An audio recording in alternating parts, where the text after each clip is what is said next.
Well, as debates continue over women's participation in Nigeria's political process, advocates in Calabar, Cross River State are intensifying calls for passage of the Special Seats Bill for women. Youth leaders and male champions are at the center of the latest push, focusing on how sustained advocacy and public engagement can influence broader acceptance of the bill and drive inclusive governance. Rise correspondent Magdalene Yoma has details.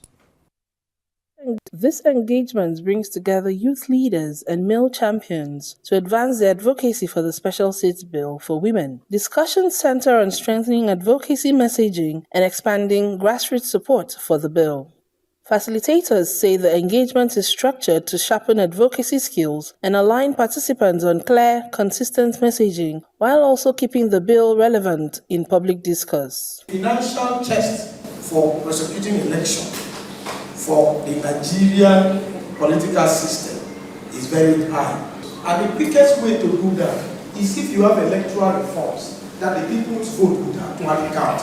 Like when you vote electronically, you withdraw money from your POS. Like making the POS for village, as long as withdrawal is done, you have an alert, isn't it?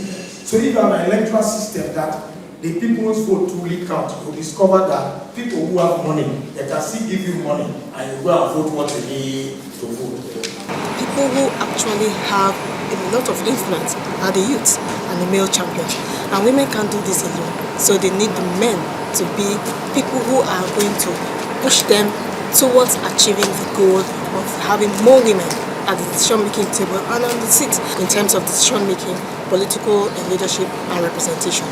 To some of the participants, the engagement has strengthened their resolve to continue pushing for gender inclusion for the benefit of the Nigerian society. The youth community is made up of not just male, it's made up of also females. If this goes through, it means that our female counterparts in the youth community, where they have a reserved seat, we strongly support this bill and wish that women be given this reserved seat in Nigeria.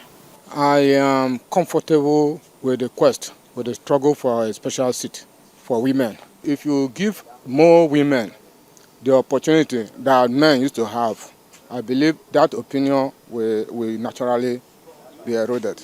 Rising from the meeting, the organizers and participants all agree that there is a need to sustain the momentum for the passage of the Special Seats Bill, which they say is key to ensure political inclusion in Nigeria. Magdalene Yoma, Arise.